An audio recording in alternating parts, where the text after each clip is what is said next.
I stood at the edge of a grave, holding a stranger's body, and read the words that shattered my life. I'm not dead. That is not me in the box. 3,742 days later. I'm 73, watching the porch light flicker the same way it always has, feeling the creak of the swing beneath me, and wondering if I will ever forgive what happened that November morning in 1974. People still slow their pickup trucks when they pass my little butter yellow house on County Road 12.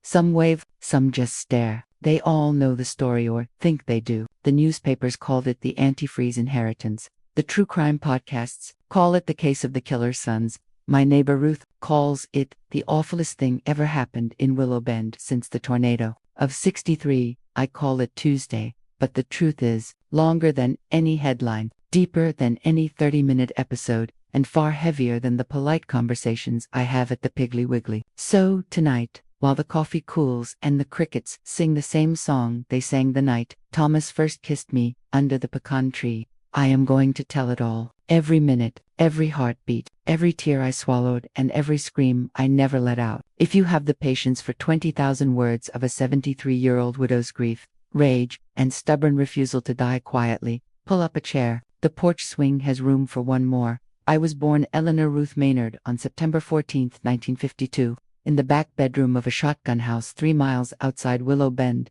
Mississippi. My mother went into labor while shelling butter beans on the front steps and delivered me between the iron bedstead and the chifforobe, with nothing but a kerosene lamp and my Aunt Lula praying loud enough to wake the dead. Daddy was in the field until the neighbor boy came running to fetch him. By the time he burst through the door in his overalls and sweat-stained straw hat, I was already wrapped in a flour sack receiving blanket, and Mama was asking for sweet tea. We were poor the way most folks around here were poor, land rich, cash poor, pride wealthier than anybody with sense would believe. Daddy farmed 60 acres that belonged to Mr. Virgil Hawthorne, who took half the cotton before it ever left the field. Mama raised 5 children, 47 laying hens, a milk cow named Pet, and the best tomatoes in 3 counties. We ate what we grew, wore what we sewed, and went to church 3 times a week because heaven was free and the singing was good.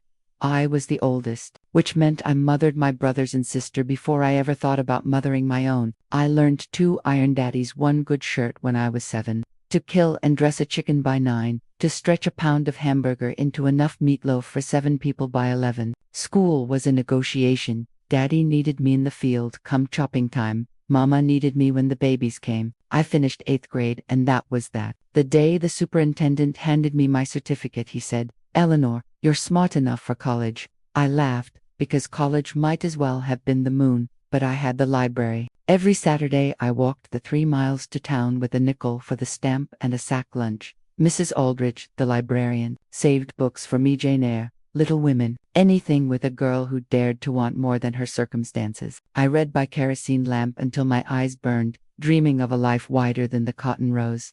Thomas Jeremiah Brooks walked into that dream on a July morning in 1971. I was 19, working the register at Harlan's Feed and Seed because Mr. Harlan paid $1.25 an hour and let me read between customers. The air conditioner had died 2 days earlier and the store was hotter than the hinges of hell. I had my hair twisted up with bobby pins and a wet handkerchief around my neck when the bell above the door jingled. Thomas stood there holding 2 sweating bottles of orange Nehi-like peace offerings. He was 22, tall and raw-boned, with sun-bleached hair that never quite lay flat, and the bluest eyes I'd ever seen outside of a magazine. Grease lived permanently under his fingernails from working in his daddy's garage, but his smile was shy and sweet and aimed straight at me. "Figured you could use something cold, Miss Eleanor," he said, cheeks going redder than the soda. I took the bottle. Our fingers brushed. The world tilted a little on its axis.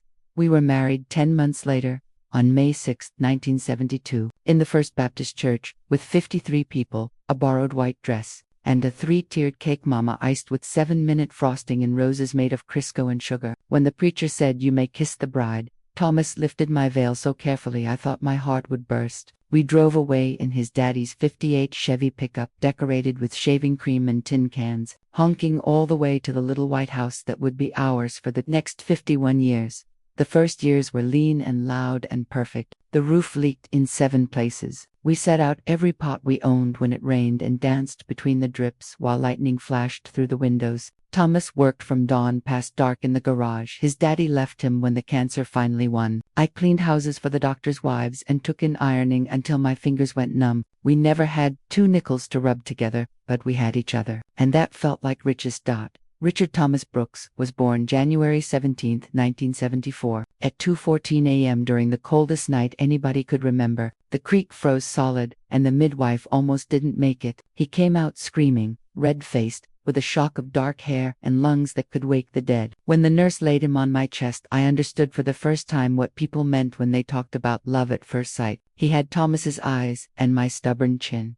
James William arrived 21 months later, on October 3, 1975, quiet and pale, content to let his big brother speak for both of them. I sewed their clothes from feedsack cotton, sang them to sleep with I'll Fly Away and Amazing Grace, and watched them grow like young pines, strong and reaching for light I prayed would always be kind. Those were the golden years. Sundays we closed the garage and the 4 of us piled into the old Ford pickup, Thomas driving, me in the middle. Boys in the back with cane poles and a mason jar of cricket sand spent the day on the riverbank, eating peanut butter sandwiches and telling stories. Thomas taught them to bait a hook, to clean a fish, to listen for the whippoorwill that meant the sun was fixing to set. I taught them to read the clouds, to say yes ma'am and no sir, to thank the Lord for every bite of food and every dry bed. We were poor, but we were proud, and we were together. The first crack appeared the summer Richard turned 15. He'd started running with boys whose daddies owned car dealerships and cotton gin. One afternoon he came home furious because Tommy Lee Hargrove had gotten a brand new Mustang for his birthday.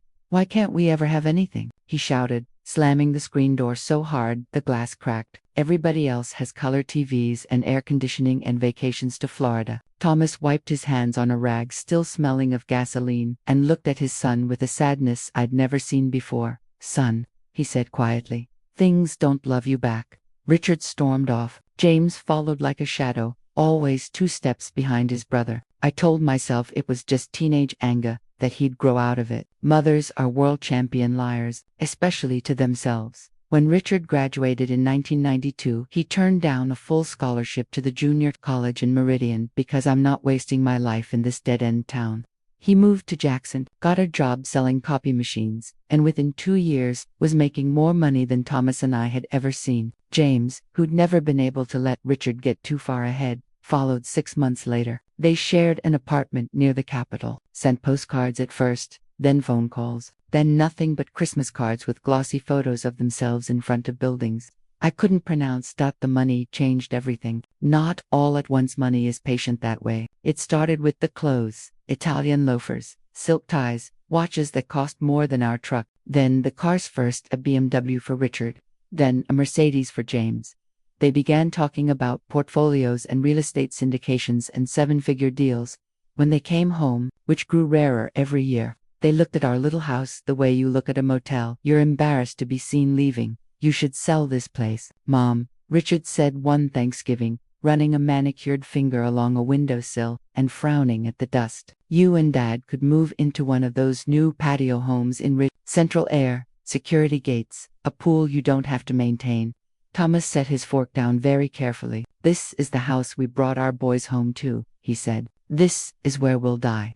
Richard rolled his eyes. James stared at his plate. That was the visit Vanessa Langford first came. Tall, blonde, legs up to her neck, daughter of the man who built half the shopping malls between Atlanta and Dallas. GOT stepped out of Richard's Porsche in heels that sank into our gravel drive and a cream silk dress that probably cost more than our yearly grocery budget. She air-kissed my cheek, leaving a cloud of French perfume, and spent the entire weekend looking like she smelled something faintly rotten.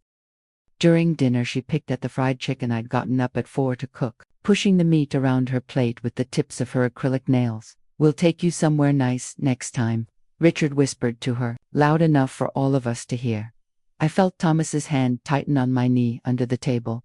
After that, the visits became performances. They arrived in a cloud of cologne and entitlement, bearing gifts we didn't want, cashmere throws, crystal vases, a flat-screen television none of us knew how to work. They stayed exactly 48 hours, took us to dinner at the country club where the waiter called them sir, then left with visible relief. Thomas aged faster than time allowed. His shoulders stooped, His hands trembled slightly when he poured coffee. At night, I'd find him on the porch swing staring at the stars like he was looking for something that had already gone. "They don't need us anymore, Ellie," he said one night, voice raw. "We're just the embarrassing chapter they want to forget." I wanted to argue, but the truth sat heavy between us like an uninvited guest. The pressure started in earnest when Thomas turned 70 in 2019. Richard began sending brochures, continuing care retirement communities with golf courses and gourmet dining rooms. Vanessa called them 5-star resorts for seniors. Thomas threw every brochure in the trash unopened. Then came the papers. Richard showed up one Saturday morning in 2020 with a manila folder thick as a Bible. "Dad, we need to talk about your future," he began, spreading documents across our kitchen table like a poker hand. "This house is worth maybe $80,000 on a good day. If you sell now, add the proceeds to a reverse mortgage, you could live like kings in a place where somebody else mows the grass and fixes the plumbing."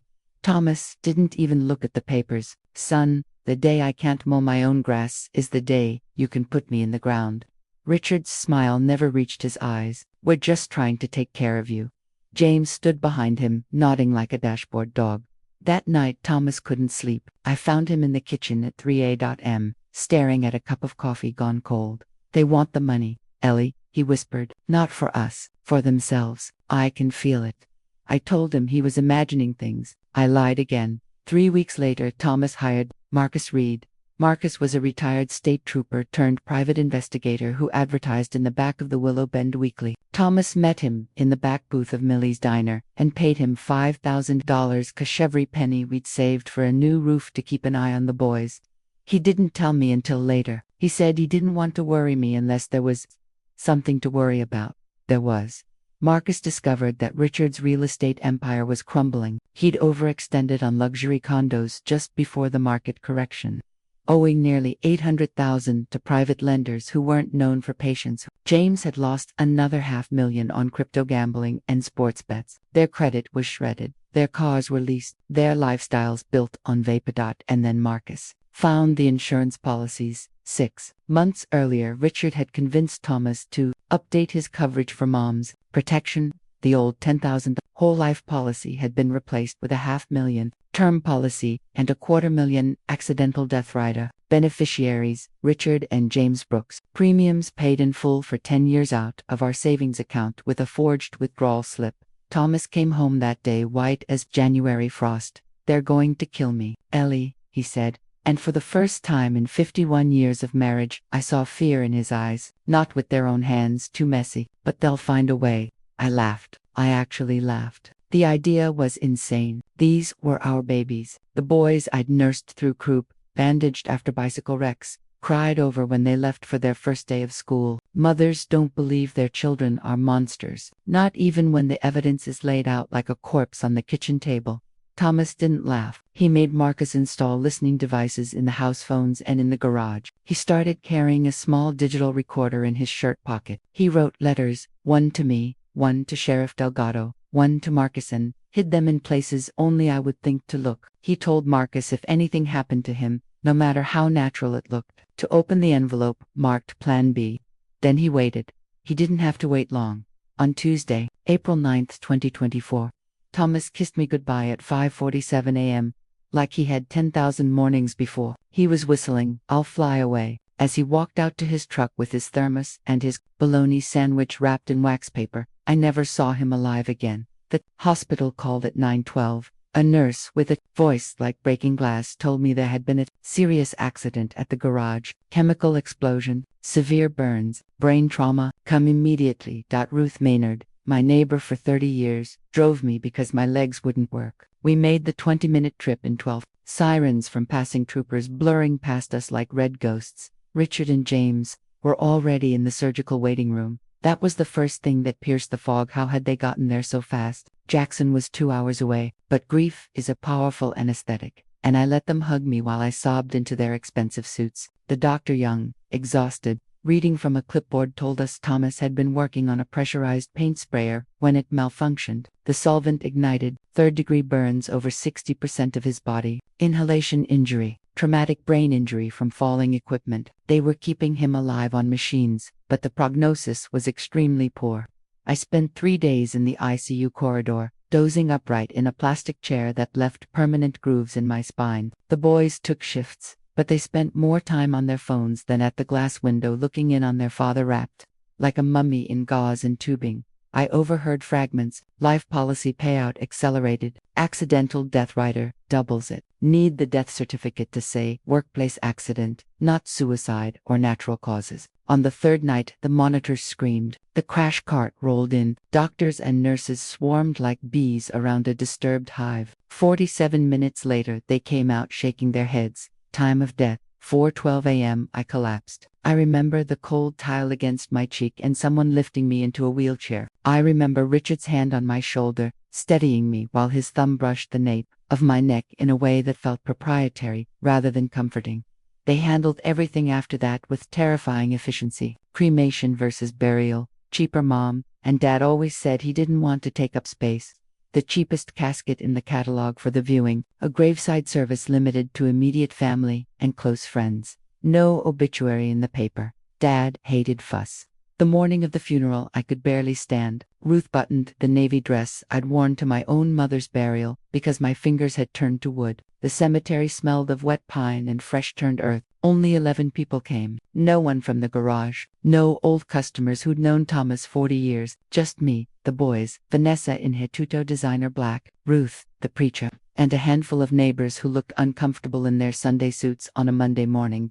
When the casket lowered, my phone buzzed against my hip. I'm not dead. That is not me in the box. I stared at the screen until the letters blurred. I thought I was losing my mind. Who is this? I typed with shaking thumbs.